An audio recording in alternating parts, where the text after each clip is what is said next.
Hello, everybody. Welcome back to our midweek edition of the P-LotPodcast. John here, joined once again by the main man himself, Michael Angelillo. Michael, how we doing, man?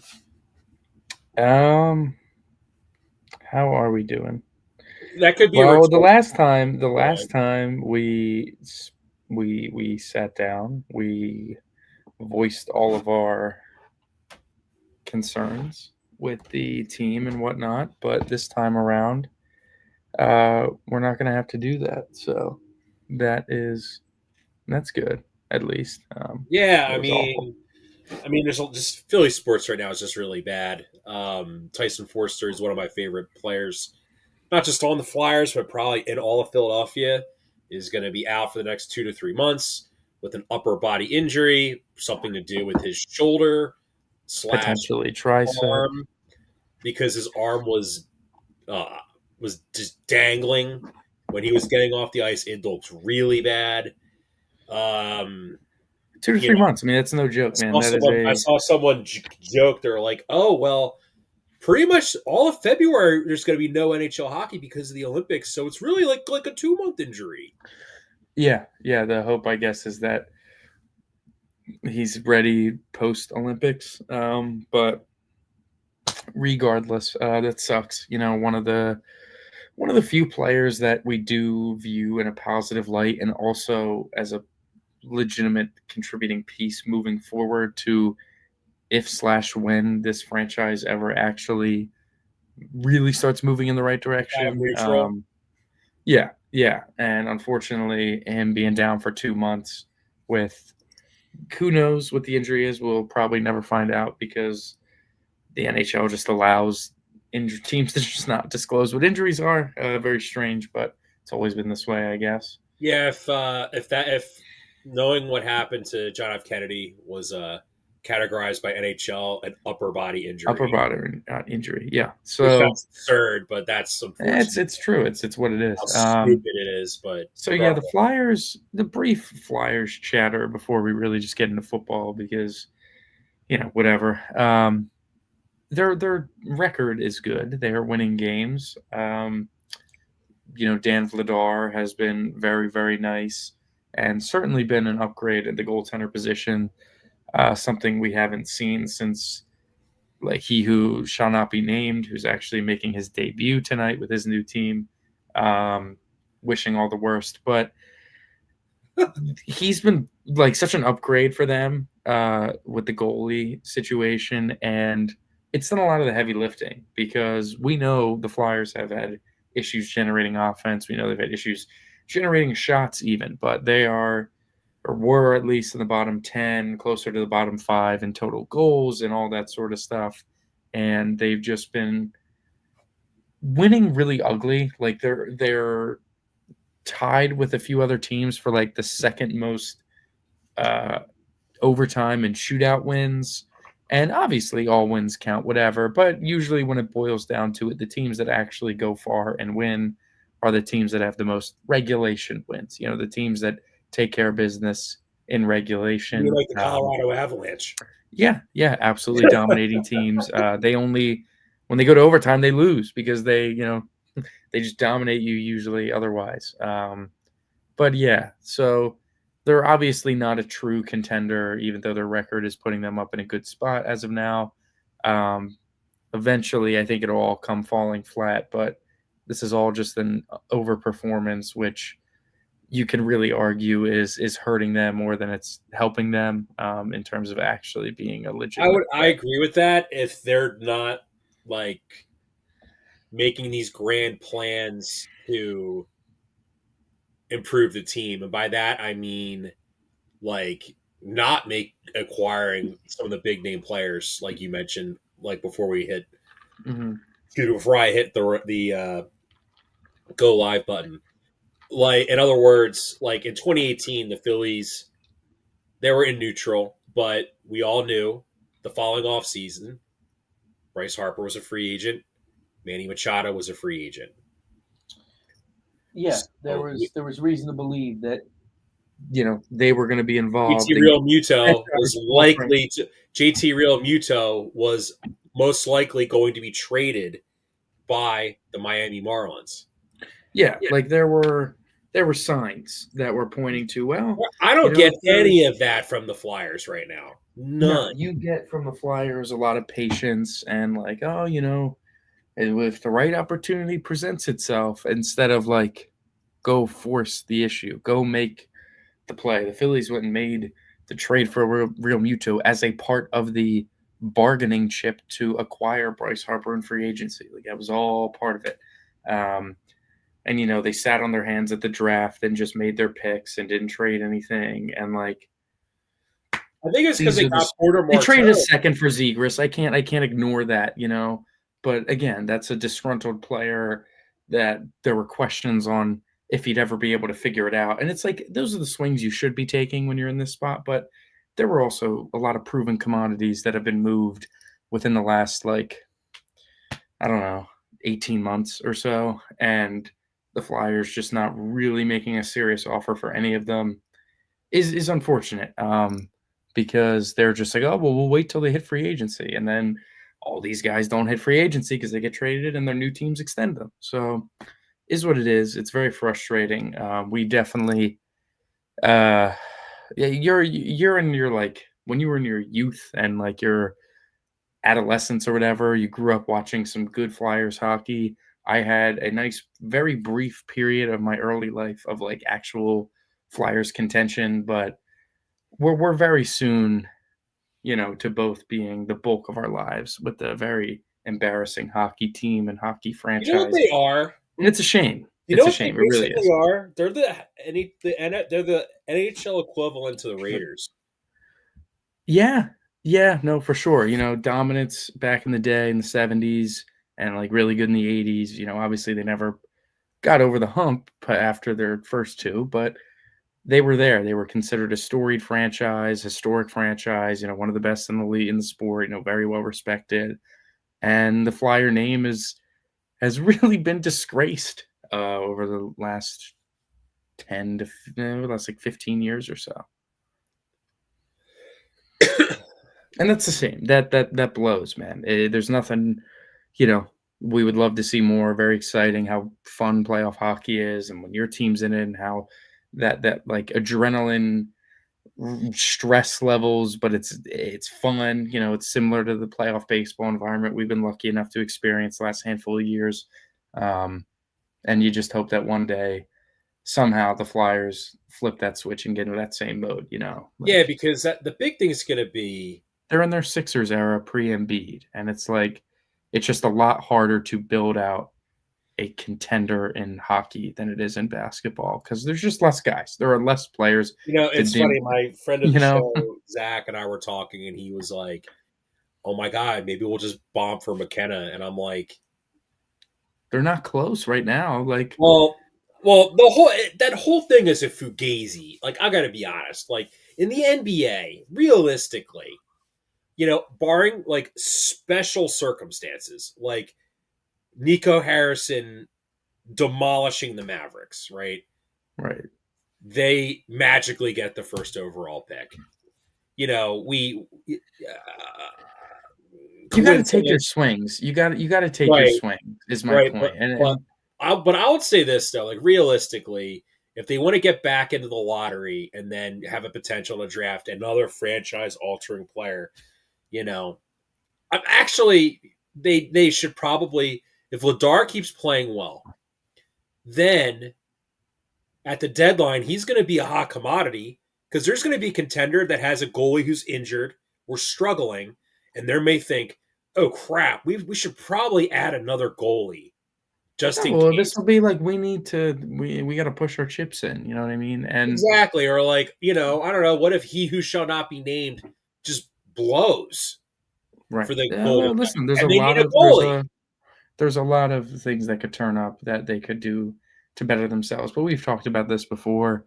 It's made the Because national the Florida rounds. Panthers right now, Michael, aren't looking. I don't think the Florida Panthers are going to win the Stanley Cup this year. No, I mean they won back to back. They've been to three straight. It's no sweat off their back. It's just like they're probably a couple years too late in terms of actually picking a direction and going. They've tried to toe this middle line of Well, no, I think. wanting Well, to I keep think some of their honestly, I veterans. do. I do think now if they really want to get serious about tanking, and you're not going to like what I'm about to say, then do you dangle Zegras and be like, give me like 4 first rounders, I mean, he's not getting 4 first rounders, and it's or just like, or something like hey, I wild. understand that, but it's like they missed their spot. Like getting Zegras, that's your step in the right direction. Drafting Michkov, those are your steps in the right direction. Forster Martone. panning out, that sort of thing. Martone, but like we talk about it all the time, extending Owen Tippett because you felt like a sunk cost. We traded Giroux for him. We really need him to work out. Extending Konechny is like, wow, this was the guy, and he is the embodiment of the city and a player, and like that's we can't let this I guy don't think walk. And I know Sean I Couturier, know you we got keep to give harping him the on. I know extension. you keep harping on Konechny. The real issue is obviously Couturier just being What cooked. do you think you could have gotten for Konechny if you traded him after the bubble, the first year after the bubble? When you tried to run it back the year you traded Giroux at the deadline, that off season, if you really were like, we're blowing the entire thing up, you could have got a nice king's ransom for Yeah, but we Travis don't really Konechny at know. that Well, age. I mean, do we? Here's the thing, though. If what they would have gotten back, we don't really know if what they would have gotten back would have panned out. No, but what we do know is that he hasn't been enough as like a top player, and you're paying him like such, and you're just kind of stuck Is with it. 8.5 million really like elite player money? It's very good player money, and he's an Well, that's what he aging, is. He's basically undersized you, forward you, you that. just made the Sixers comp. He's Iguodala.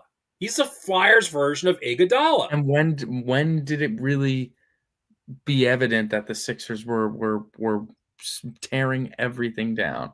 When he was let go, Well, along with no, they Drew let him go to Holiday, bring in and Andrew along with Bynum. That's revisionist history on your part. what they let him go to bring in Bynum. Yeah, At he that was in the point, trade. It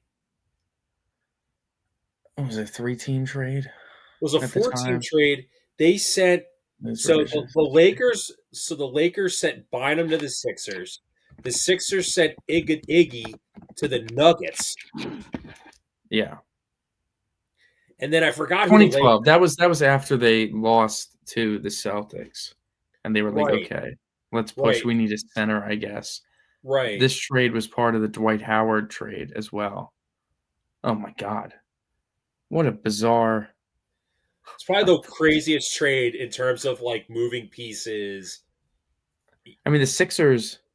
Well, Vucevic, dude, Vucevic went to the Magic that early on. Holy hell! Yeah, yeah, it's one of the worst. Regardless, So my you point. took your So my swing. point. But I guess my point is though, if you were actively rebuilding, like as the Flyers were like truly a like tanking team, right? Which they were for a couple years. Drafting Cutter Gauthier and then like a guy who was going to be one of your building blocks, just telling you, "I don't want to play for you," kind of he kind of unprecedented in modern NHL. And I'll be like, "Oh, No, Lindros." yeah, for sure, it Lindros blows. was over 30 years ago. Like, come on, When man. when you could have traded Konechny, you're telling me you wouldn't have got a King's ransom after his age 26 season, after the 2023-2024 season, when he just put up 33 goals, 35 assists, 68 points, back-to-back seasons with over 30 goals, was a +4 for a bad team, somehow managed to be a plus. What would you have gotten for him? A guy that before he turns 27 in the offseason? You would have got a lot. You really would have got a lot. Draft capital, prospect, whatever you need, you would have got a nice chunk of it. And it would have just opened up, I think, a new era of just we're committing to being bad here. You probably still would have been bad enough to get Michkov, even if you didn't pick at 7. You would have taken him at 3 or wherever. You weren't going to be better without him, and things would have Now, just started turning. Michael, I don't know. Like, I don't think the Konechny thing is as egregious as the It's not as obviously. egregious, but it's just you need to pick a like direction. And like I them think giving keeping a Tippett player that like big that isn't a like direction. them giving Tippett that big contract is like when the Phillies first got Vince Velasquez and were like, "Oh no, we're not going to Well, trade him." That's pretty much what that is. I mean, it's you traded your franchise player for a guy you were like, this guy needs to work out because we traded the franchise for him. Simple as that. And Well, no, he they never panned well no, out. remember they waited a long time to trade Giroux. They They could have waited got too long. They waited way too long. That's my point. And now what? We're gonna trade Konechny in 2 years later down the line from now? When it's like, well, we got to do it now because he's expiring in a year. Like you you get it, and it's just I mean, they they I'm just sat on their saying. I hands mean, for I'm saying years. though, I would say the more egregious issues, like they should have traded Konechny. I'm not going to say that disagree with you on that, It's if we but had I this don't think it would have conversation. saved the Flyers if they traded Konechny. The issue is that, like you said, like basically all the damage Chuck Fletcher did, but like kind of like okay, big picture going forward.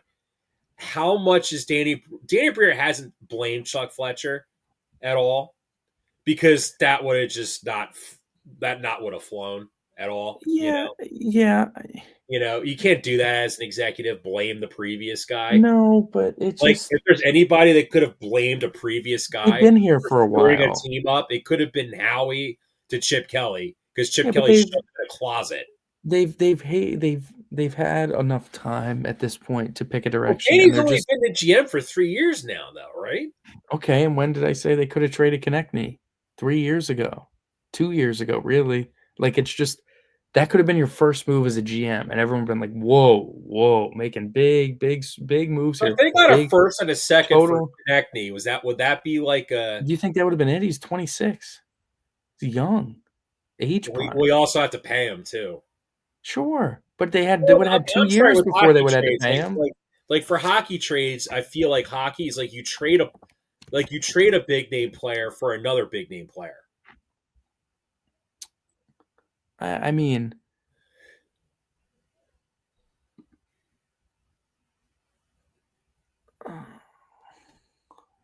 usually if you're a good team and you're trading away a disgruntled player like Natchez from Carolina, good young player that was Like disgruntled. But if when we you're trying to traded like, Konechny for let's say prospects. I don't know, man. The Flyers have this issue. They've got this glut of wingers. Where we were talking before the show, and we're like, oh, maybe they'll call up Bump, and I'm like, why? So Bump can just watch the rest of the team skate while he never plays? oh, listen, I hear you. You know, The like Maple Leafs acquired Phil Kessel for 2 firsts and a second way back in the day, and then the Phil Penguins got Kessel at Phil that Kessel time for was a three better young. player than Travis Konechny. I will tell you that right now. I mean, 2009 is a long time ago. When the Penguins acquired him, they traded a first, a third, and like Kasperi Kapanen, who at the time was, good young prospect. Listen, it's not to say guarantee that it would have worked or whatever, I but my mean, would point it make is it even they've worse so just they been would pick sitting on their higher? Like hands. They're just delaying probably. on it. They're just delaying everything. They're delaying actually picking a direction. Like 3 years ago, when we're talking about the Flyers, we're like, well, maybe in like 3 years, things will be on the up and up, and they'll be looking good.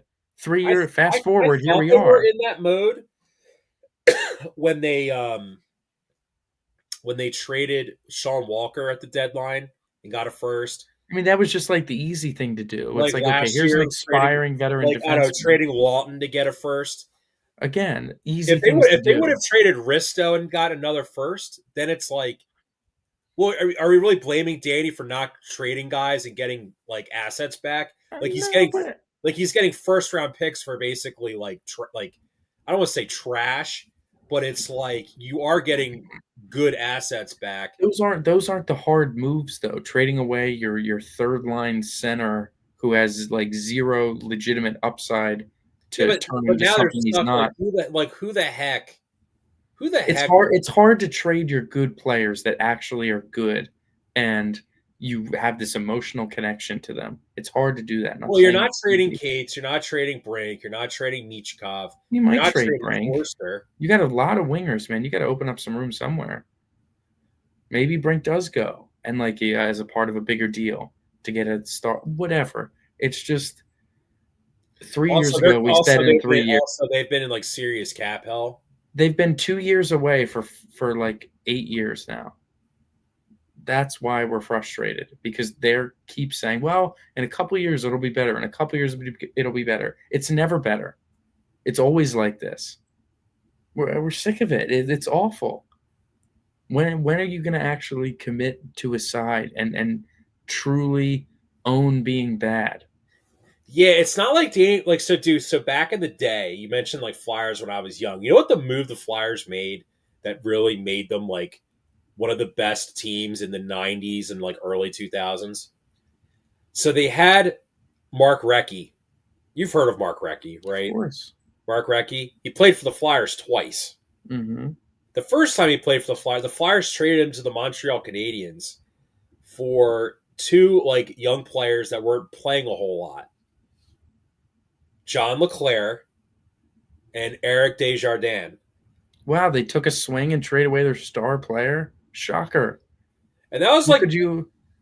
That was like 30 years that would have ago. been like trading TK and then getting like Tage Thompson and another guy, and they're both really good. Yeah, and like Rasmus Dahlin or something. But I know the timeline. But But like I yes, agree with you, dude. Like I would ultimately, do that. yes. Like, dude, if like I would trade TK and like I don't know, do a rather Recchi trade. Like I'd do it. Why not? We're just like Why not? that shelf. I'm all down for it, but he's a lot less valuable now than he was 3 years Why, ago. because of his contract? It wasn't Because the of the cap. contract. Wasn't the cap going up anyway? So who cares about the It's the contract? contract, but it's Like Kale also McCarr, Michael. Kale McCarr is going to get like 19 million a year. the production has dropped. Last year, he only scored 24 goals. That was 7 and 9 less goals than he scored the previous 2 seasons.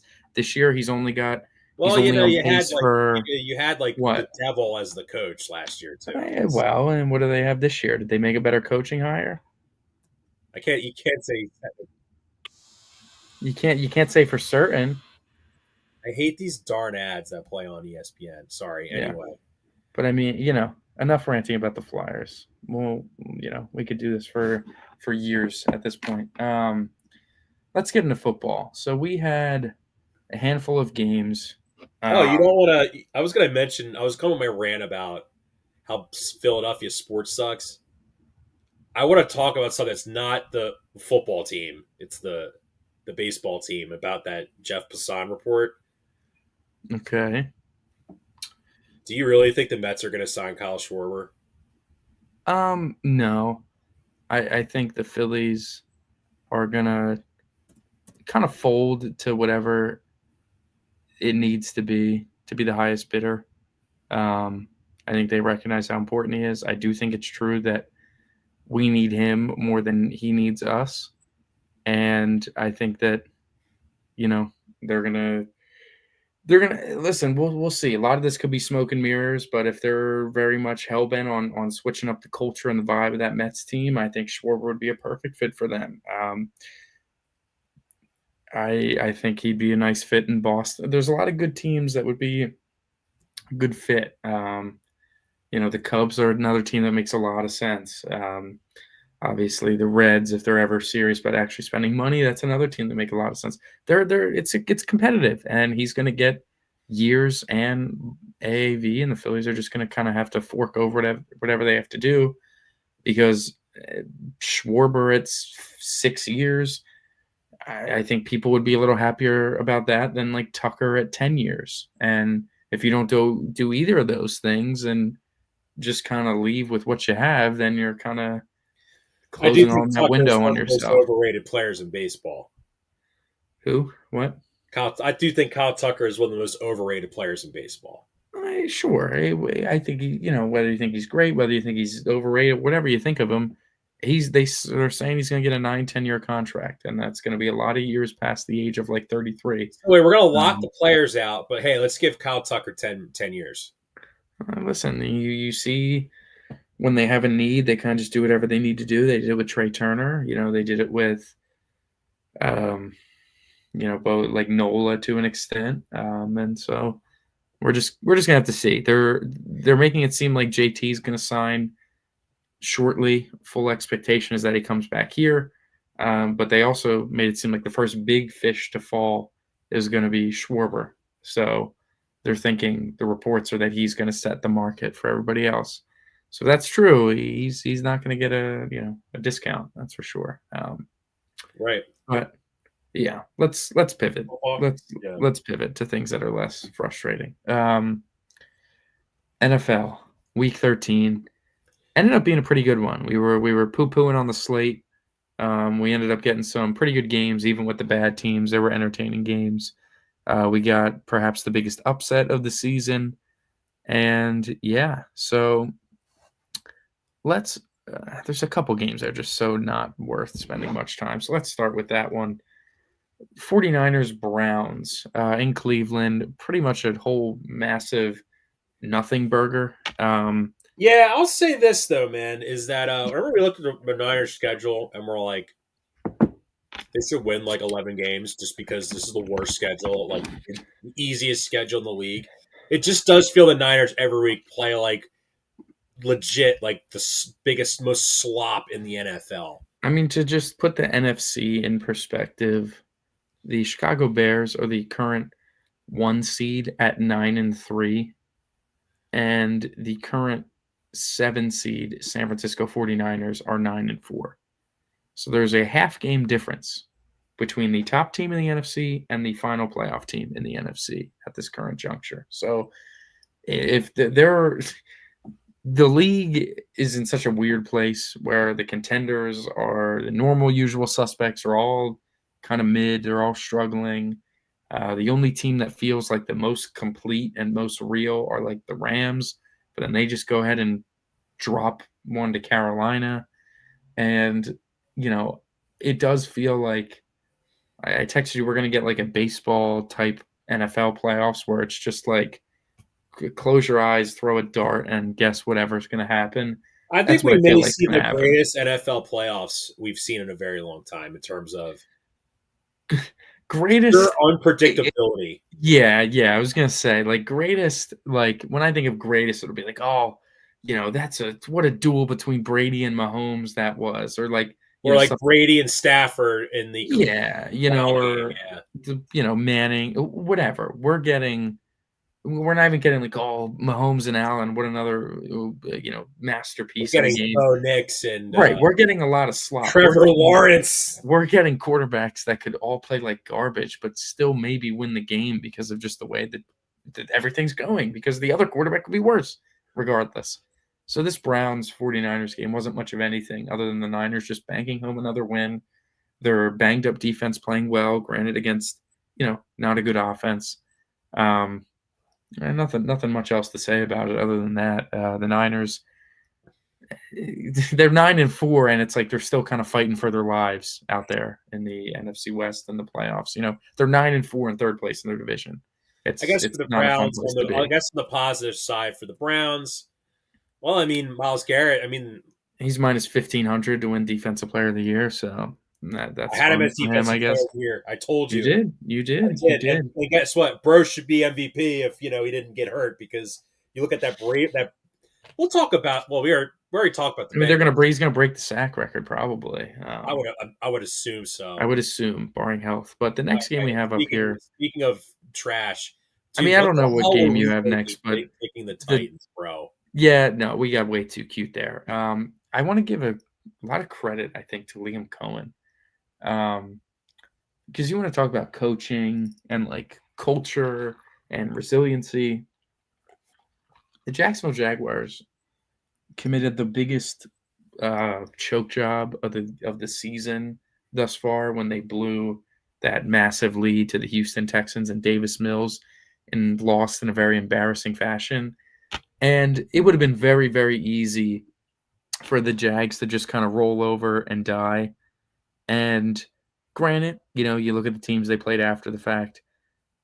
It wasn't like they went through the stretch of time here after they started 4-1. They lost a really tough, ugly one to Seattle.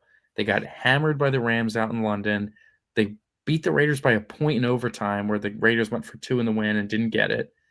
You blow that massive lead and lose a brutal game to Davis Mills and the Texans. Oh, The yeah. season was in ruin at this point. Jags felt like they were in free fall. Nothing was going their way. And then they bounced back and totally dismantled the Chargers. They held Herbert to under 100 yards, getting guys benched during the game, all that sort of stuff, dominant. Following it up with a tight win against Arizona, absolutely no doubt about it in overtime, but still a good hard road win. And then when you think, wow, they blow out a team, they play them close. What do you know? They play a bad team close. They go on the road into Tennessee, and they just kind of take care of business. They dominate. They get stingy when the Titans started moving the ball, and they're sitting at 8-4. And the division, they're in first place in the AFC South. Because they have the current tiebreaker over the Colts with the division record, so they're in a good spot. They have tiebreakers over Kansas City, and they have tiebreakers over, I guess really Kansas City's the only team at the moment. They have tiebreakers over the Chargers as well. That's another fringe playoff team. So they're in a good spot, I think, in a humongous game against the Colts this week. So that'll I think really tell us a lot for both those teams who seem to be heading in opposite directions. Yeah. I think this Titans team is like the worst NFL team since the Urban Meyer Jags. Yeah, it's bad, and it's a shame because they got some nice defensive players, and any given week can kind of be pretty stingy on defense. Like Urban Meyer Jaguar. Yeah, but the issue is that just on the offensive side of the ball, Cam Ward showing flashes every week has to be encouraging, but everything else is just so abysmal. Here's what I find could be encouraging though for the Titans though, Michael. Number one, if they get the first overall pick, if there is a team that for some reason thinks Mendoza is going to be a franchise quarterback, that could be a franchise altering move where you can draft the player you probably would take at 1 anyway, and you get all these additional building blocks. Look at the Texans, man. They traded back out of 1 to take the quarterback they wanted anyways, and they got Will Anderson, who's a legitimate. He's like a top 5 edge rusher in all of football, maybe higher. Well, look at the Bears with the trade they did for, they got Caleb Williams out of it. Right. So there's ways to make very good trades, and I think I do agree with you that the Titans might be better suited to trade out of number 1 if they get it and bring it because they just need a lot. They need a lot of assets at this point. But yeah, next game to stay down there in the AFC South, we had the Houston Texans and the Indianapolis Colts. We were all over this one, John. That Texans defense is legit. It is very, very scary. And honestly, I didn't even think Daniel Jones played that bad on his broken leg. Jonathan Taylor didn't go nuclear, but he wasn't like a 0. It was more just Texans defense got tight. Maybe they got the Colts got a little hosed with some shady extra point looking thing going on. Their kicker missed an extra point, which screwed them badly. So some weird game overall, and the Texans just keep finding ways to win off the back of their defense, really. Yeah, the Texans kind of are like, to me, they're like the early to mid 2000s like Steelers, where their defense just carries them to so many wins. And CJ Stroud, not going to lie, Michael, first half looked pretty bad. Looked really bad because he hadn't played. His pocket presence, it used to be one of his like super strengths, and it's even before the concussion, it definitely looked like it took a hit this season. I will say this though too, yeah, right, pocket presence, because Davis Mills is way less talented than CJ Stroud. Yeah, it's not even close. But the one thing he does better than CJ Stroud, which unfortunately, when I say this, their O-line's still bad. It's not. It's better than last year, but it's better than beginning of the season. It's still not a good unit. But they got guys, It's still bad, but Davis Mills just gets the ball out quick. So, listen, you got Woody Marks, who's been a nice crutch to lean on. Me has really been improving over the last 4 weeks. Yeah, and Nico is still very good, but you're still without, Tank Dell and stuff, and they really all their young receivers are just not really panning. But I mean, that defense is legendary. You said early to mid 2000s Steelers. That's like it's giving me 2000s Ravens vibes too, with just how that defense there. And again, You know what though, too? I said that before too. I said 2000s Ravens vibes. Here's the thing though with the Texans though. But here's the contrast between this Texans team and that Ravens team. Jamal Lewis, running back. yeah, but I mean, they went weeks without scoring offensive points. That's because they had like Tony Banks and Trent Dilfer quarterback.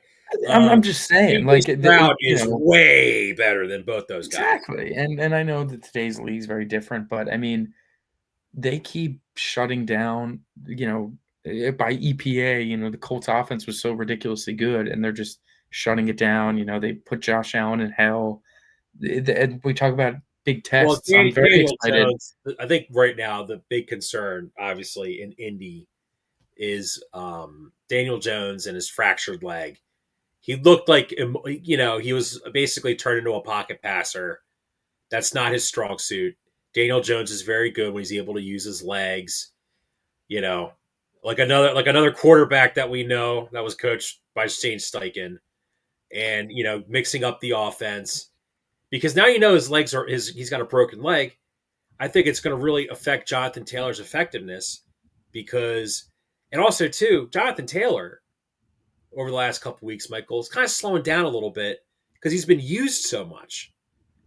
Well, they're becoming a little more predictable. Daniel Jones being injured a little bit and not as effective as he was early in the season. Yeah, teams are keying in. They're like, you know what?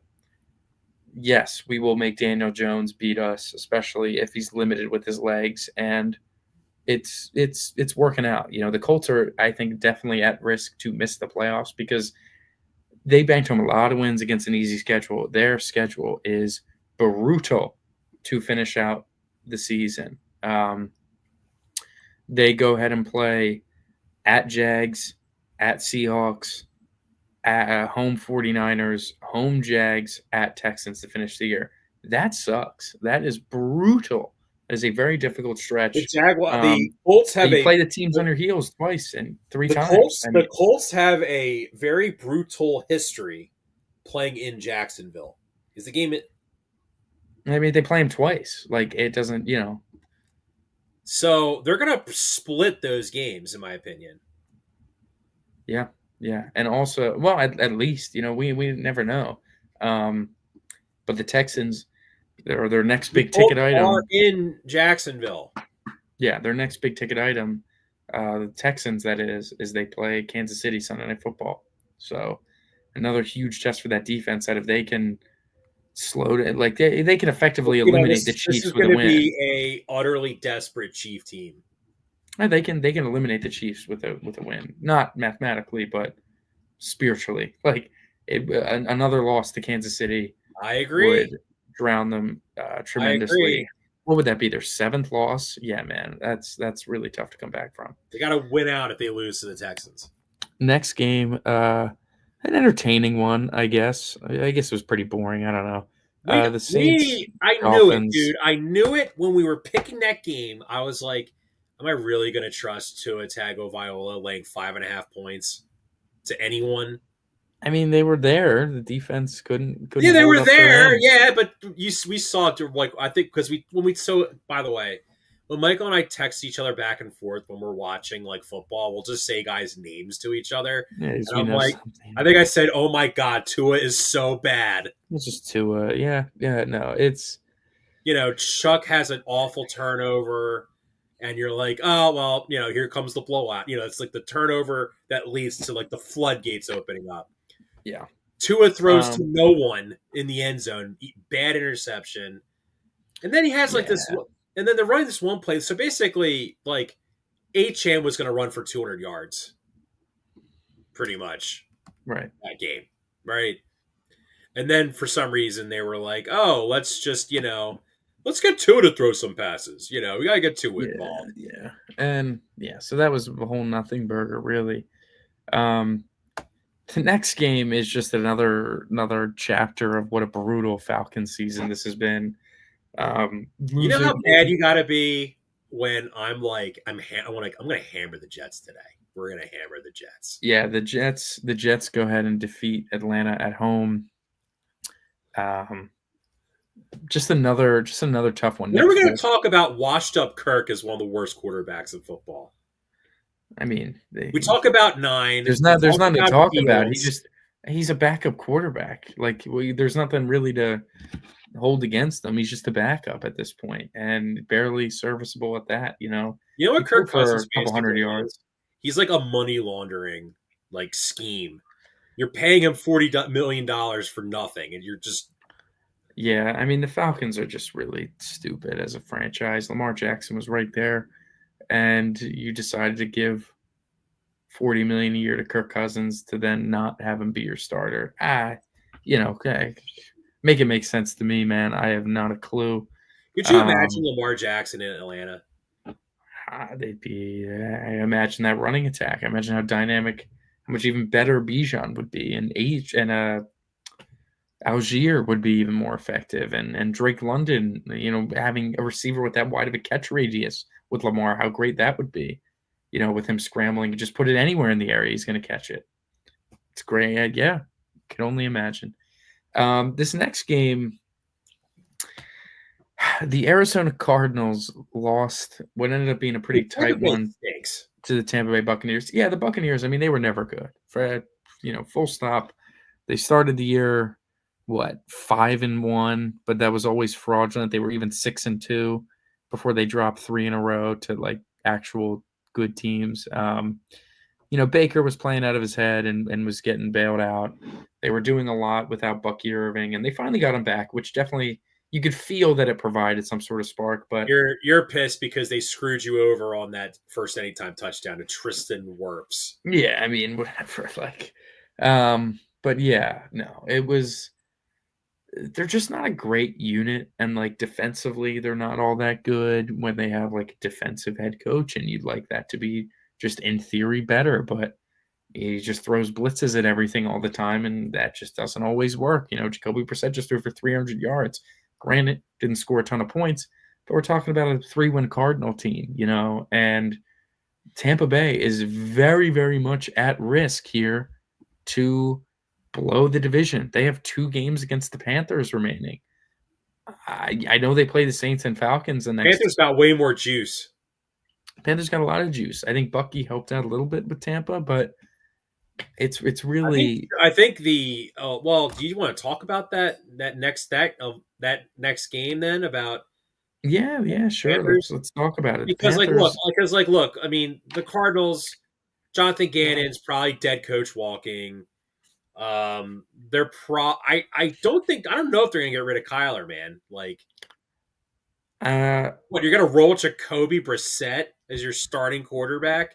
no, they No. they they draft one, or get one back depending on where you ship them. Draft one. Who the hell are they gonna draft? Hey, John, what do you want them to do? Like What, then they're gonna Lenore roll Sellers? with then they're gonna roll with Brissett for a year. I mean, they only have No, 3 they're not wins. gonna get rid of Kyler. They're gonna keep him. Maybe they do, maybe they don't. I think if I'm Arizona, I think I'm blowing the whole thing up. They stink. No doubt about it. They're just bad. They have 3 wins. It's not like they're a 7-win team that's like, oh, what are they going to do? They're really in this purgatory. No, they just blow. Like they just flat out suck. They play teams decent, every now and again, but they're not good. I'm calling the Cardinals. Hey, remember when you ruined us winning a Super Bowl by sneak hiring Gannon? Yeah, you're gonna give me your second round pick for Tanner McGee. Well, yeah. But yeah, to move on, we have the Panthers and the Los Angeles Rams. And the Rams, I mean, there was touchdown interception ratio where I heard it way too much. It was really getting over the Dude, top. It was that's so like obvious that is, he was dude. throwing picks that day. I'll say this: whenever they bring up a quarterback not turning it over for a while, that's always the kiss of death. It's that in football, along with So and so's made 18 straight field goals of 50 yards or more. Yeah, yeah. And Stafford, early on, it was looking great. All Rams, getting the turnover, everything was going wonderful. And then all of a sudden, things started creeping back. They were driving. The interception hits off a defender's head and tipped up in the air in the end zone, picked off. He throws the pick six to Mike Jackson. The Panthers, I guess, to briefly talk about the Rams, because I don't think this is like, oh, the Rams, they're frauds, they're frauds. Like, no, I think Due for a they flat were spot. they were due for a flat spot. And listen, the weakness of their team, no doubt about it, is their secondary, and everyone knows that. And just when everyone thought Emmanuel Forbes was kind of coming along and he was playing well, a nice stretch of games, he got burnt toast. He got burnt badly twice by two different receivers, and it cost them the game. Sure, it did. It was 2 fourth downs. He got beat over the top by Coker and Ted McMillan, and two touchdowns that won Carolina the game, along with some of the turnovers created by their defense. Forbes, the Rams really, if their pass rush is not going to be fully cooking, they're definitely at risk to get beat downfield. I mean, the combination of all their corners struggling against the Eagles in the second half is how the Eagles beat them, obviously, and the block field goals, but that game's not even close if they can get a pass breakup on A.J. Brown, one of the 4 times that he hulked out on them and killed them. So besides that, I mean, I thought the Yeah, Rams it's was people, normal. remember at the trade deadline we were like, wow, why did the Colts trade 2 first-round picks for Sauce Gardner? It's probably because the Rams were probably offered like a first and a second for him. Maybe, yeah, maybe something like that for sure. Because you remember when they won the Super Bowl, Michael, they That's another traded. bad thing about the Colts. Sauce Gardner's calf injury that we all think is an Achilles issue. Yeah, I'm sure that is not good at all. But Well, yeah, I was going to say, remember when they traded for Jalen Ramsey? Jalen Ramsey, big big reason why they won the reason. Super Bowl because he slowed down Jamar Chase and T. Higgins. Well, loosely. I mean, he transformed that. He really helped turn that defense too with the guys they had. But listen, the Rams are still The definitely, Rams I are the think. most competent team in terms of they don't have a coaching issue. They don't have like a bazillion injuries. They have weapons on offense. They can score points. They can rush the passer. They can force turnovers. They're much better against the run this year than they were last year when they were just, they gave up a combined 500 yards to Saquon Barkley. No, yeah, they're the most complete team in the league for sure. But to look at the Panthers side of things, Derek Brown is an absolute machine. I mean, total game takeover, wrecking One of the most plays. underrated players in the NFL. Yeah, no, for sure. Does not get his praises sung enough.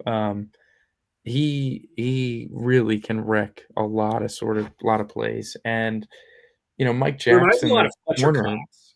yeah, and Mike Jackson, their corner, opposite of J.C. Horn, and so played great.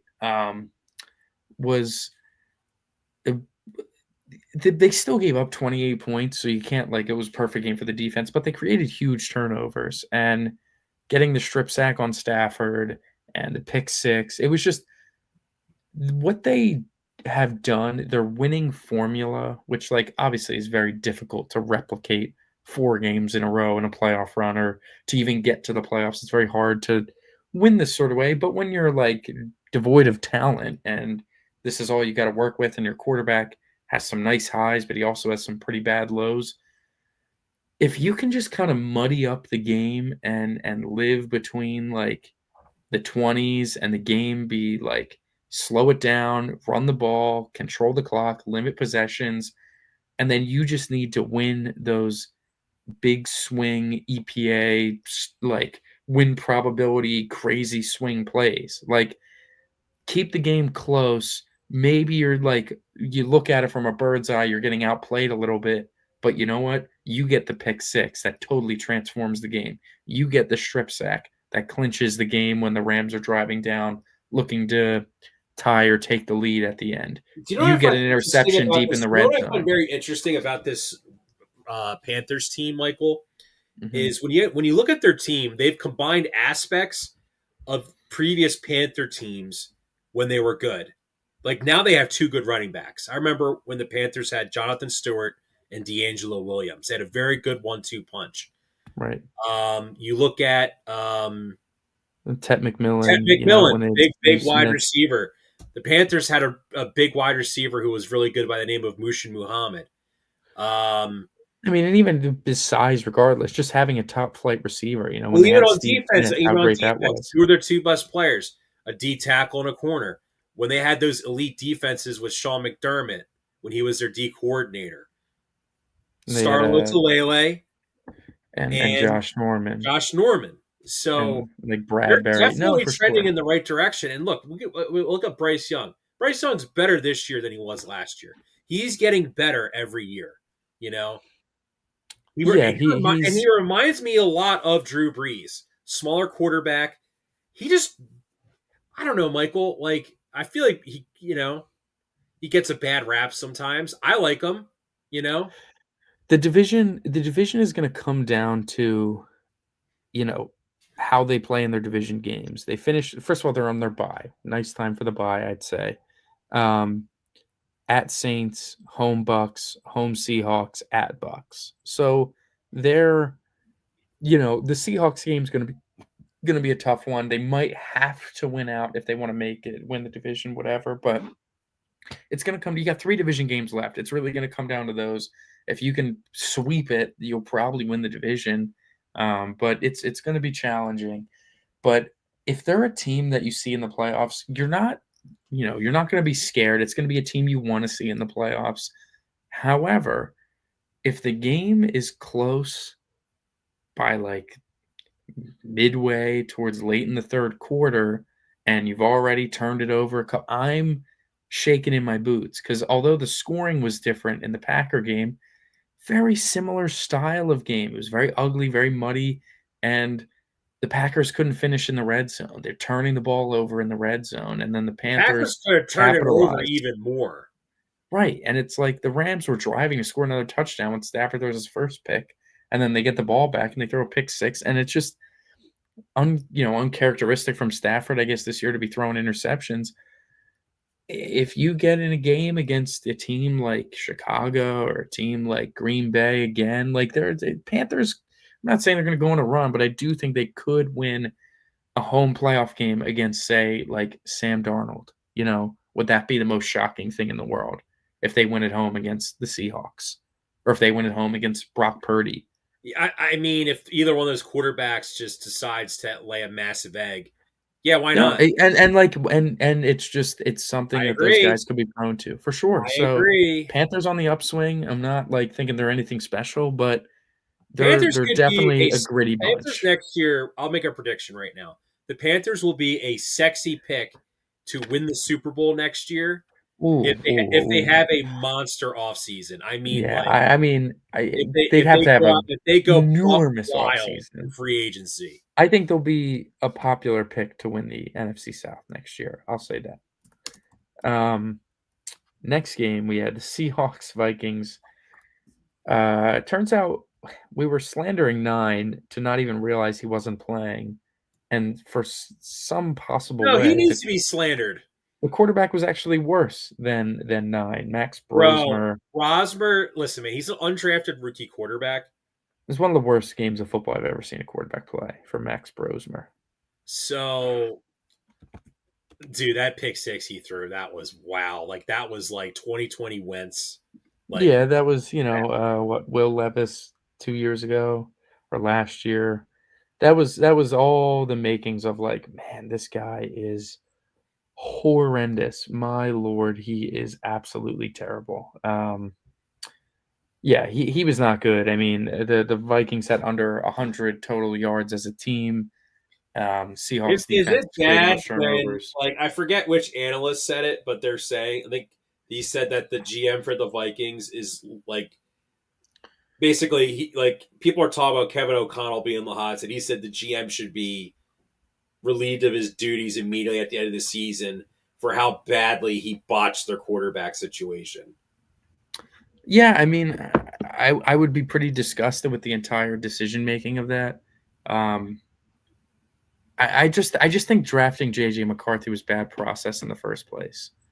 You know, we talk about it the last handful of weeks of like the Michigan's offensive strategy in big games under with McCarthy was to just run the ball a ton.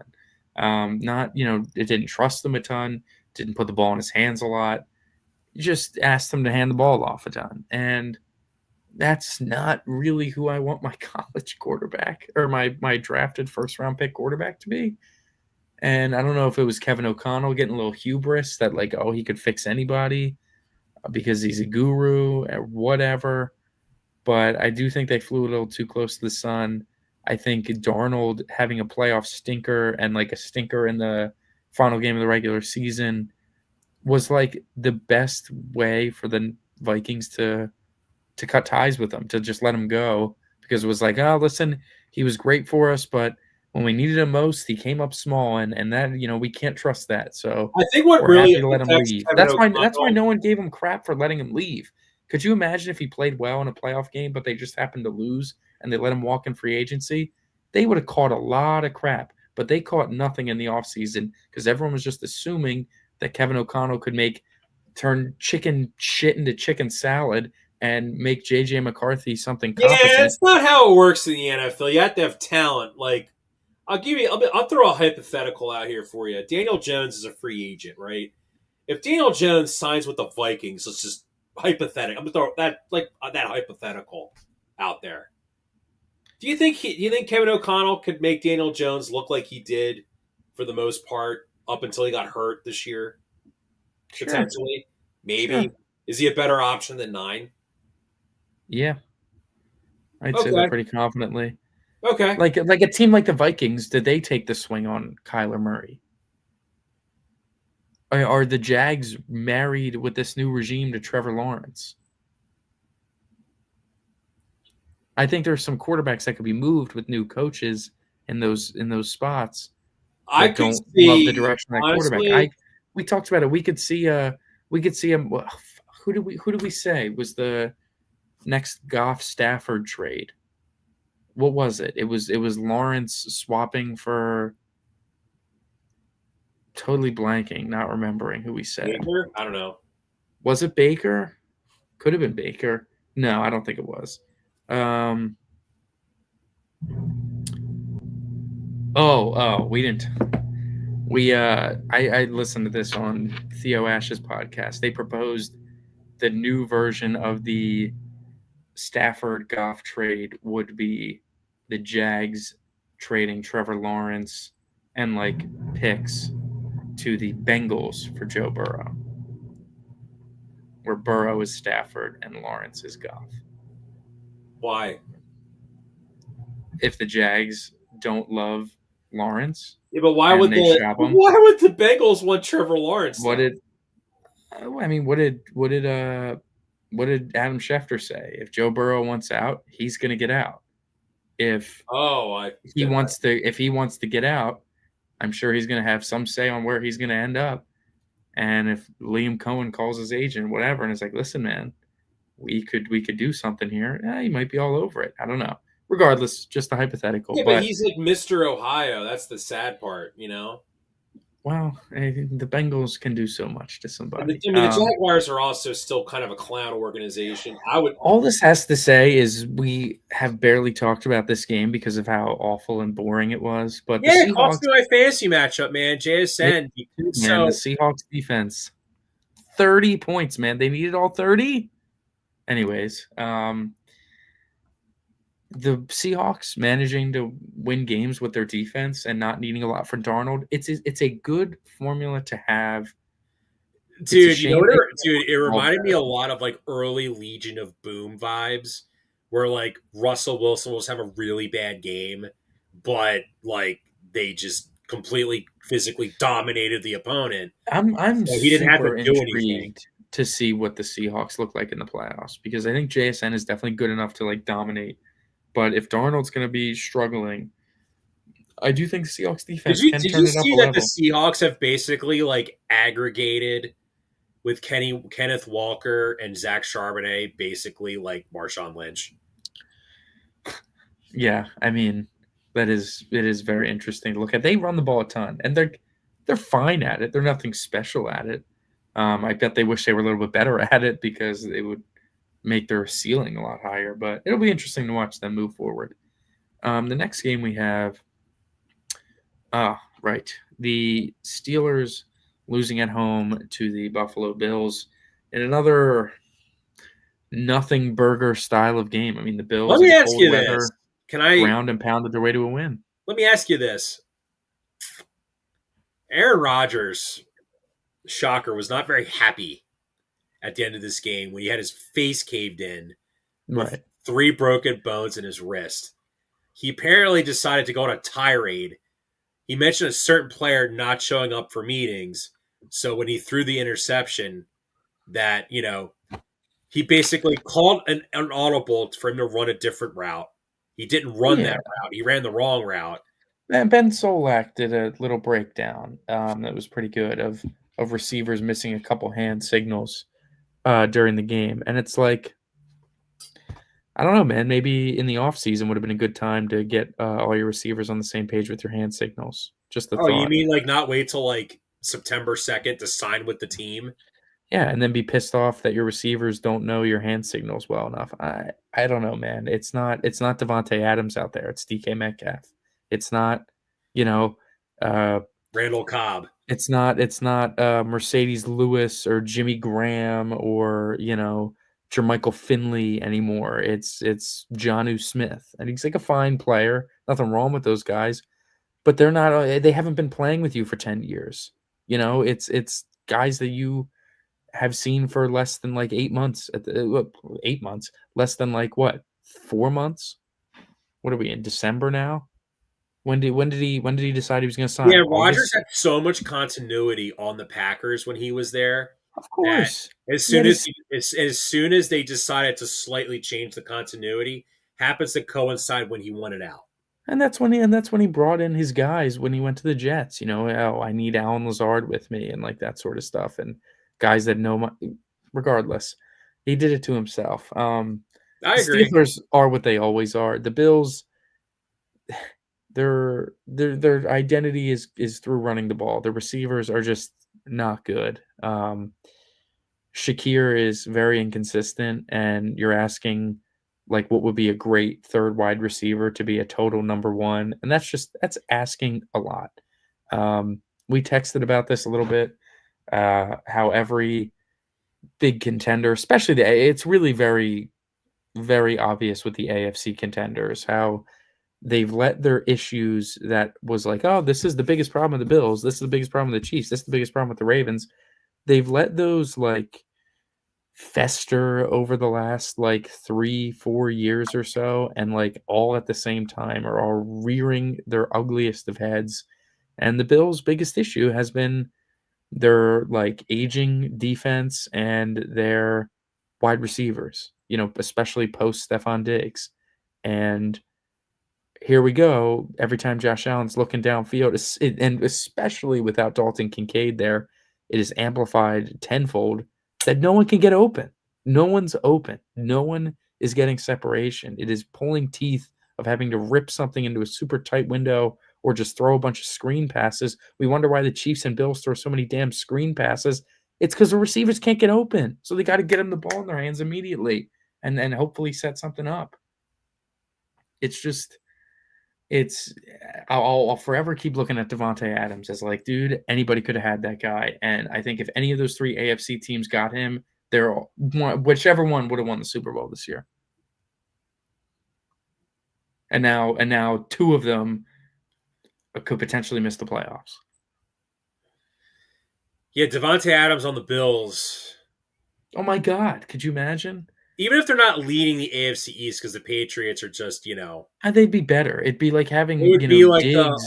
they're the But wild card team we don't want to it's play. like having Diggs again, but he's just like a better red zone threat too, where it's like, okay, now we can confidently throw the ball in the red zone without having to, pull teeth running it sometimes, or Josh has to throw on his Superman cape and dive into the end zone You so know what? gracefully.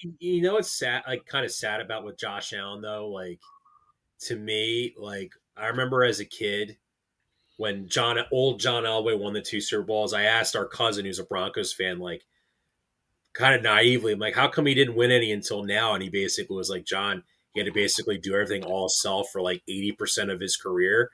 And as soon as they got him weapons, like that's when he finally won. And I kind of hate to say this, I think Josh Allen's in for the same boat. He will play in a Super Bowl within the next 3 years. I'm confident in that, saying that. I think you think people said that 3 years ago. I think people said that 5 years ago. Well, now the Chiefs are like, Yeah, but the perfect opportunity to have a down year, the same year the Chiefs are having a down year. You would have thought that, okay, the Chiefs have gone to 3 straight Super Bowls. Maybe let's push our chips in now because they're definitely going to have a down year soon. But yeah, I think. Well, no, I Keon think yeah, Coleman. there's a certain NFC East team that's learning that the Bills' brain trust is basically, not as smart as they were led to believe.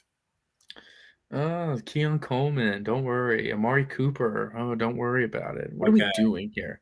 all right. I want Anyways, to I want to vent about this next game because it cost me $800 in betting.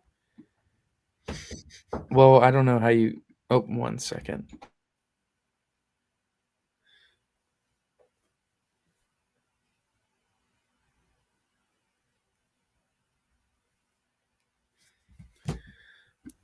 All right, sorry about that. The this game cost you big. Oh, Because yes, yes, Oronde yes, yes. Gadsden got Got tackled tackled at the at 1 yard the line. inch line, and I'm like, Yeah, and I real thought to tough one. myself like, oh, this is going to cost me my parlay, isn't it? Yeah, the Raiders took on the Chargers. Really, not much to say other than the biggest storyline, which is the health of Justin Herbert in this game. Obviously, the Chargers took care of business. Didn't really. They were sweating a little bit, but then they just kind of pulled away. But Justin Herbert did suffer fractures in his left hand, A hand that non-throwing he hand, has broken obviously. before. Yeah, and when you're a quarterback and you have these sort of injuries, you, to tease the Eagles game a little bit, you can't like take a snap under center. Like you just can't. You can't receive the ball with this bottom hand. That's not it's not natural to flip it either. You're under center like this. Your left hand's broken. That's doing a lot of work to go receive that. He can't do it. They were trying to do it on the sideline with him, and he really was struggling to do it.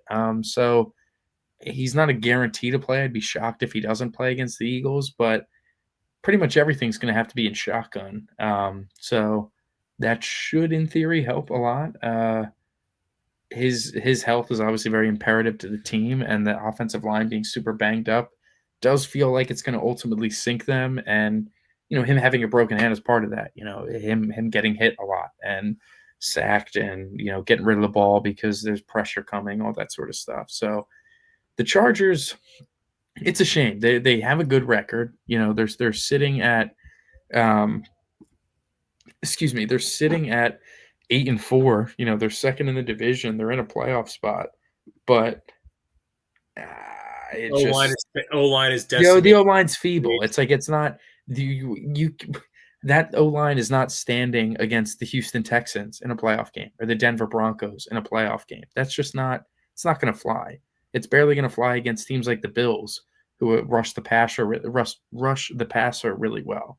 That's just it's futile. It's not going to work. So I think before all these injuries, I think this Justin Herbert was on pace to have his best year yeah, as since well. his second year or Well, whatever. Quentin Johnston's basically kind of fixed. Lab McConkey's a dog.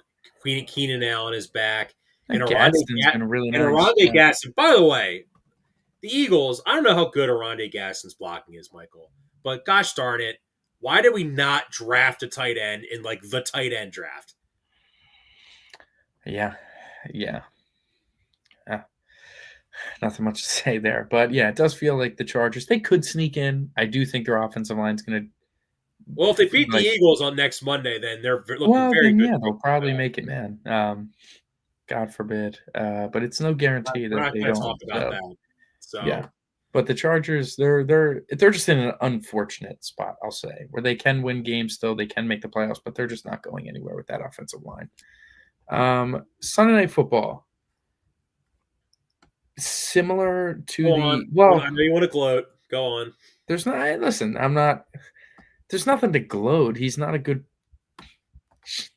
He's what he is. He's not a good quarterback, but they have a great defense. And even though the Commanders' offense, like I got to give the Commanders credit, you talk about a gritty performance and like just never just laying flat and keep pushing and keep going. That's exactly what Mariota and the entire offense they did. You throw a touchdown that gets called back, and the immediate next play is a touchdown. It's like, oh my god, like they are, or down to the 1 yard line. That's right, Dio didn't get it, but down to the 1 yard line. It's like, wow, you throw the interception on fourth down, but it's pass interference, and you don't let it like falter you. And granted, they might have got away with a pick penalty on their game time touchdown, but it was right there. It was right there to go for two in the win. Benito makes a really nice play. And that's just kind of been the MO of Shame for Denver. Benito. I think if Myles Garrett wasn't going to break the sack record, he's probably the defensive player of the year. He would definitely get consideration with Micah and all that. But Denver, it just feels like they're gonna the way they're gonna lose in the playoffs just feels like it's gonna be really grueling. Obviously they could win the Super Bowl, sure. That defense is great enough, and Bo Nix can make some plays to really help you out. And if you put The as little thing on his about plate the as possible, Broncos defense, though, their issue, though, I think, is their corners. Especially, we saw a lot without Sertan. But Michael, when they go in the playoffs and they go against a team like, they pick a run. team, I mean, against who? Like that's my point. Like who? What great receivers reside in the AFC at the moment? In the Nico AFC playoff Collins. picture, that is. That's one guy. Sertan, go follow him. That's fine. No AFC true contender has two great receivers. The only team that's like that is Cincinnati, and they're obviously I guess in theory the Bengals could go on a run and make the playoffs. If they win out, but like, well, what? Ooh, Zay Flowers and Rashad Bateman. Ooh, scary. Rasheed Rice is nice, but is he really taking the top off? Not a ton. And what? I think Xavier we Worthy. overrated Rasheed Rice a little bit. I think he's good. It's just Well, when he was out, everyone's talking about Rasheed Rice. Like, oh, wait, watch out for Rasheed Rice. I mean Or, he's still yeah, putting up great numbers. What did he have? 8 catches for 100 yards against the Cowboys. Like he's still very good. It's just no AFC contender has two guys that can really threaten like Riley Moss. And you could come up with adjustments to help give him some extra support if need be, because you can trust Sertan and you can trust your pass rush. It's the best way to hide a second corner is so by what you're having a saying great is if we corner and a get great pass rush. Rams Broncos Super Bowl, that Devontae Adams is going to go nuclear. Right, right. Like you gotta. That's my point. We gotta wait till if the Eagles play them in the Super Bowl, or if the Or Rams play them in the Puka's, Super or Bowl. Puka's going to go nuclear. Yeah, the Rams play them in the Super Bowl, or the Lions somehow make the Super Bowl and play them there. Even Green Bay could probably do a pretty decent job threatening them, even though their receivers aren't that great. Or if Dallas goes on some crazy run, yeah, I think Pickens and Lamb could do a good job threatening. But in the AFC, it's kind of dire. It feels like the way they're going to lose in the playoffs is just the one score game not going their way for once. It's just the one score game that some team finally knows how to finish them off. The Eagles were up big; they could have easily put that game away. A team that has a better running game can put a game away against the Broncos. Maybe Bo Nix throws one of his awful turnovers in the fourth quarter instead of in the first quarter, like that. That those are things that are just looming for like Denver's eventual doom. But as long as it doesn't keep happening, they're gonna keep finding ways to win. And then this game against Washington was another example of that. That's for sure. To wrap up this past week, we had a Super Bowl rematch of the New York Giants in New England take on the Patriots.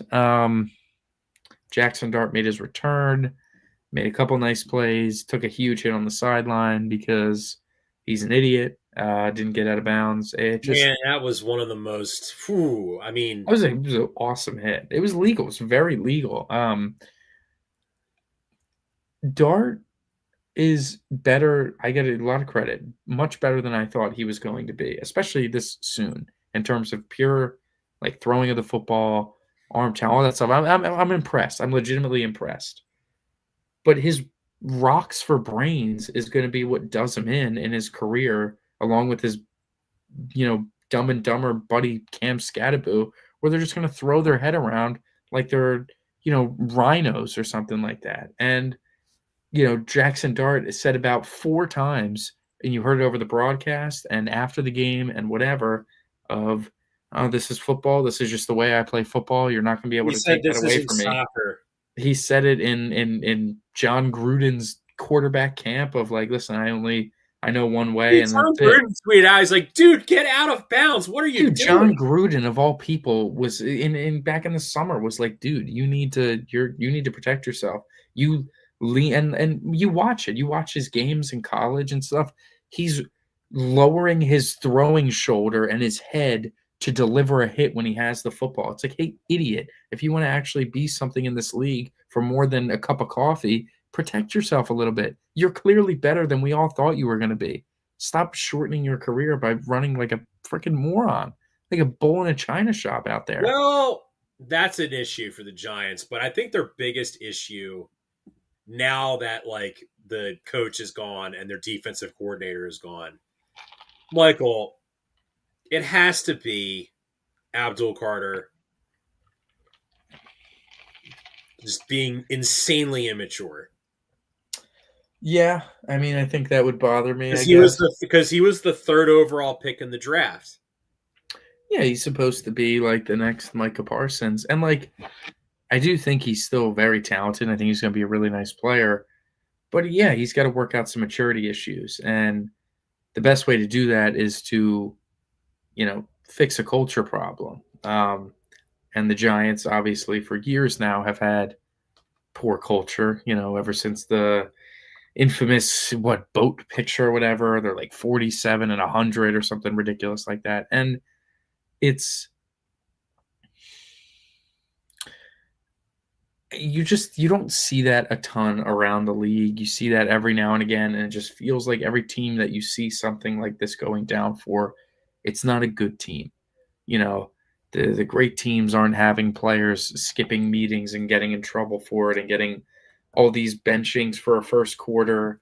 You would have thought the first time it happened it was going to get through to them, and clearly it didn't.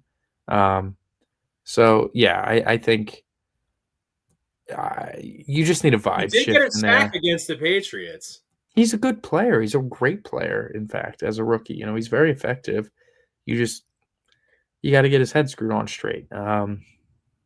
And then whatever that's going to take is whatever that's going to take. But the Giants are just what are they 2-11 now? Like it's just tough, man. They are. Well, if you're a Giants fan, listen, this guy was campaigning wanting to be an Eagle.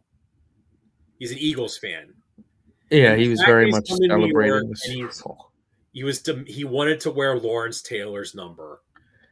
Yeah, Who, listen, man, Lawrence Taylor, human being, terrible person.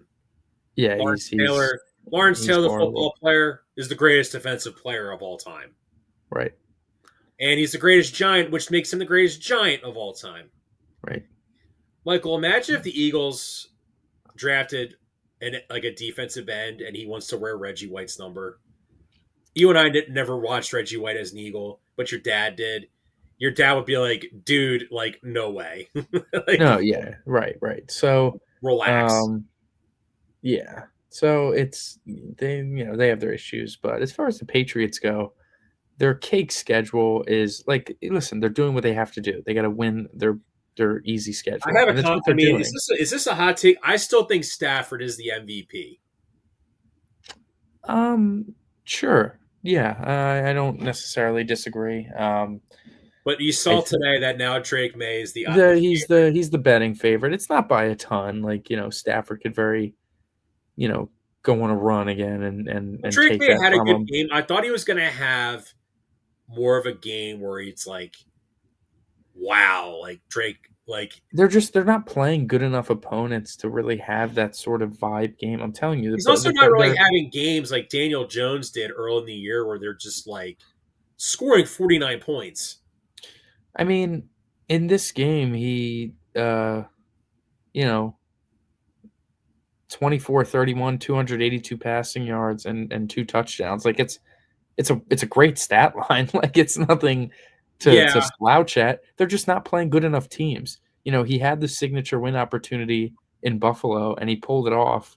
And it was just so long ago that when you think about the realm of MVPs and how those situations sort of go, you got to play a good. Let It's got to be me let against a me throw good a team. scenario at you. Like Wentz is. If I think of Wentz when he won the I M was would have gonna won the say, MVP. if there's a team this year that is like the 2017 Eagles, it's the New England Patriots. Yeah, I mean, Obviously, that regardless, Eagle team was better, yeah, by a lot. I mean, you but look at the Patriots. If you look at MVP narratives and how it goes, the game that Wentz put on in the Coliseum against the Rams at 4:30, two top of the class NFC teams. geez, you don't want to compare May to that because he tore his knee in that game. Well, I mean, listen to what I'm going to say. If he doesn't tear his knee and finishes the game out, that's signed, sealed, delivered. The MVP is free for Carson Wentz. Just don't shit the bed the remaining 3 games or whatever it was. And he wasn't going to do that. He hadn't done that all season. That was coming off a loss against Seattle on Sunday night and then bouncing back to have your probable best game of the season and willing your team to a victory on a day where your defense was not good. That is the cream of the crop. That would have, betting odds that Wentz goes to minus 350 to win MVP, that sort of thing, that sort of situation. Drake May, unfortunately, isn't playing a good enough team in the big spot like that. Like the team, Well, the next 2 games he the plays knock on are the 2017 Eagles, if you remember, Michael, when we were getting pissed, and we didn't have the podcast back then, though, was that was they had an easy schedule. I understand, exactly but they had an easy schedule too, man. They're playing yeah, but when they crap teams. what were the Rams were great. The Rams were 9-2 or whatever, and the Eagles were 10-1. Like that was it. That was the moment. Well, I think the potential Rams game for the Patriots may be when they have to play the Ravens. Well, they play the Bills next week. Like that's a pretty big spot if he can And outduel Josh Bills and Allen again. Ravens. If they beat the Yeah, Bills and the Ravens, man, I don't know. Are we gonna still say like cupcake schedule? I mean it's like no, but if they lose both of If them, you had, okay, let me throw this at if you. they lose both of them, what are we going to say? They're frauds, Fraud watch. If they split, which would be pretty normal to split, I'm which not going I to call think them is they're gonna fraud. split. You're not gonna get Feels like a both. split, but maybe they win both. I mean, they're playing much better than both of those teams right now. Definitely. They're If also Drake they're if also Drake way May goes the better. next 2 games throwing They're also way 7 better coached. touchdowns, They're also way better coached than those two yeah, teams. absolutely. If they go if Drake May throws in the next 2 games like 600 yards and 6 touchdowns or more, whatever, and no turnovers, and the Patriots put up 30 plus points in both games and they win, yeah, the MVP's his. If he lays a couple eggs or one like bad egg, mm, even in Wentz's loss to Seattle, he made some plays that were like, holy shit. Some of it, you look up Carson Wentz highlights, probably some would say the most impressive one is that throw against Seattle in a losing effort. So, if you make some splash plays in a loss, that could still boost your MVP stock. But the Patriots as a whole, taking advantage of their bad schedule, feels they feel like they I mean they're poised to get the 1 seed, and it feels like they're a first round exit to whoever comes into Foxborough in the divisional round. It just does. Whether that be like Houston and their great defense, or Mahomes, or whatever. It just feels like how it's going to go. I can't see this team going to the Super Bowl. I get it. It's very open and anybody could do it, obviously. I think we're gonna have a extremely lopsided Super Bowl where the NFC team will demolish the AFC team. Yeah, yeah. If like the Rams get out, yeah, sure. I could see it. Um so yeah, that wraps up week 13. And we have a game to pick. We have a Thursday night game to pick to kick off week 14. Great one. Another great one. Thursday Night Football has been pretty kind to us, I have to say. It's been a lot of good games, and this is no exception. The Detroit Lions are at home after playing on Thanksgiving to take on another team that played on Thanksgiving, the Dallas Cowboys. He, I don't think Amon-Ra St. Brown is playing at all this week. I feel like there's just no way. They said like a 1 to 2 week injury. I doubt he's playing. I really do. I know it's very much panic time, desperation time for the Detroit Lions, but I don't think Amon Do Ross is you going to be good enough to remember go. last year when Chucklehead Dan Campbell ran the score up on the Cowboys? Um, yeah, sure. Do you think they? Don't you think the Cowboys remember that? Yeah, I mean the Cowboys are playing great football right now, and if the NFC didn't have wasn't so just filled with teams stacking wins that might not be that great, but they're winning a bunch of games anyways, like the Bears or the 49ers or something, I would very much believe in the Cowboys to make the playoffs. And listen, they are in a tremendous position to make the playoffs. They had this really brutal 3-game stretch against the Eagles, the Chiefs, and now the Lions. They've already won 2 of those games. If they can manage to go 3-0 against the 3 top teams like that, first of all, I'm going to be terrified for the division, depending on what we do. If Dallas goes ahead and wins in a couple days, the amount of pressure on the Eagles to win against the Chargers is going to be astronomical. And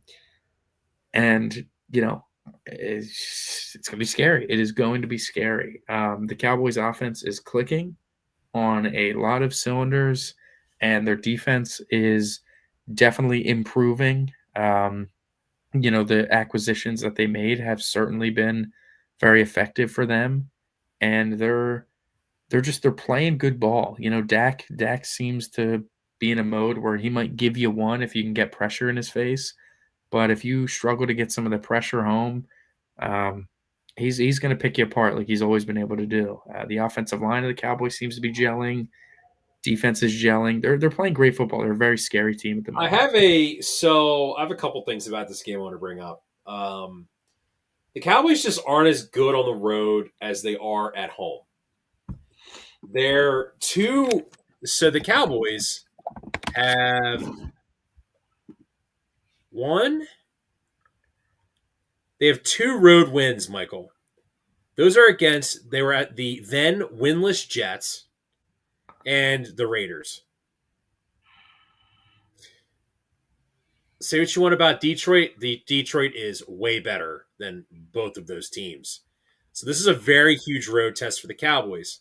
Even without Amon-Ra St. Brown, though, listen, man, the Lions can still score points. And listen, for the Cowboys, this Cowboy team, it's like whatever they show you, they can be competent. It's like they take 2 steps forward, 1 step back. I'll say this about the Lions. I've been pretty good at picking these Thursday games. Not to toot my own horn. I think the line is 3 points by Detroit. I think this game's going to be a push, but I'm going to take Detroit. Okay. Yeah, I mean, I'm going the other way here. I'm taking the Cowboys. I just you talk about trending, the way teams are looking, ebbs and flows tend to level themselves a little bit by the end of the regular season. Well, God, who's on a downswing right now than the Lions though? Like who's That's my due? point. So, like, are they trending down because they're just going down? Frank. How many shots do they have to take? Amon-Ra goes down. Frank Ragnow turns out he's got a hamstring torn off the bone. We thought he was going to come back to save the Lions, and physically incapable of being out there. Their interior offensive line is really a disaster, and Jared Goff, it just can't move. And I'm just envisioning Kenny Clark and Quinnen Williams against the interior offensive line of the Lions, and it's just not a pretty sight for Detroit. I think that they're going to want to do something. They're going to have to get outside, but I don't know, man. The Cowboys are just they're playing very, very well. It didn't shock me that they beat Kansas City, and it wouldn't shock me if they won again this week, and that would be 3 straight huge upsets for them on their way to pushing for a playoff spot. And I'm just going to kind of keep believing in them. And Detroit, they seem to be floundering a bit, and it feels like that flounder, in my eyes, is poised to continue without St. Brown. And again, I'd be really shocked if he plays. And it's one of those things that if he does play, I don't know how effective he's going to be. I do think he's going to be close, though, like the previous 2 Cowboys games have been. You're right. Good point with the whole road thing. They beat up the Raiders on the road after the trade deadline, and we were kind of chalking it up like, well, it's the Raiders. Like, what do you expect? But this is true. This is a humongous test for them. If they manage to get out of here with a win, I mean, I think everyone in the Delaware Valley is going to be The very Cowboys at scared of home, what's Michael, coming. this year, the Cowboys at home have scored. This is what they scored at home: 40 points at home versus the Giants, 40 points at home against the Packers, 44 points at home against the Commanders, 17 points against the Cardinals. Jonathan Gannon, I think, just has their number, right? I'll throw. I think that's an anomaly. 24 points against a stout Eagles defense. 31 points against Kansas City and their defense. Now, on the road, 20 points against the Eagles. 14 points against the Packers. Bears, you mean? Bears, I mean, sorry, Bears. 37 points against the Jets. It's the Jets. 27 points against the Panthers. 24 points against the Broncos. 33 points against the Raiders. So, I mean, it's been a pretty good offense. Like, I think that and the Cardinals Lions game, at home score a lot of points. I think it's going to be a really close game. I do think it's going to be a close game. I I think think that it's going to be Cardinals a game close is going game. to be That's the why I think it's going to outlier. be a push. So don't bet the spread. If you think the Lions are going to win, just bet the money line. That's my I, I recommendation. think I think the I mean the Cowboys by the end of the season are absolutely going to be kicking themselves real hard for those losses to definitely the Cardinals loss, but then also that Panthers loss was definitely very, very frustrating. Must have been. But yeah, I'm excited for Thursday. That'll be a fun one to tune into and see how the class of the NFC handles themselves. See if the Lions can fight their way back out of treacherous waters and see if the Cowboys can keep riding their hot streak. But with all that being said, everybody, I think that'll do it here for tonight.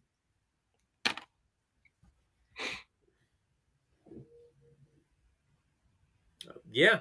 Anyway, thank you for tuning in, everybody. Enjoy your night. Take care. Take it easy, and Enjoy the we will rest of get your back. week. Rest of the week, we'll get back to you this weekend.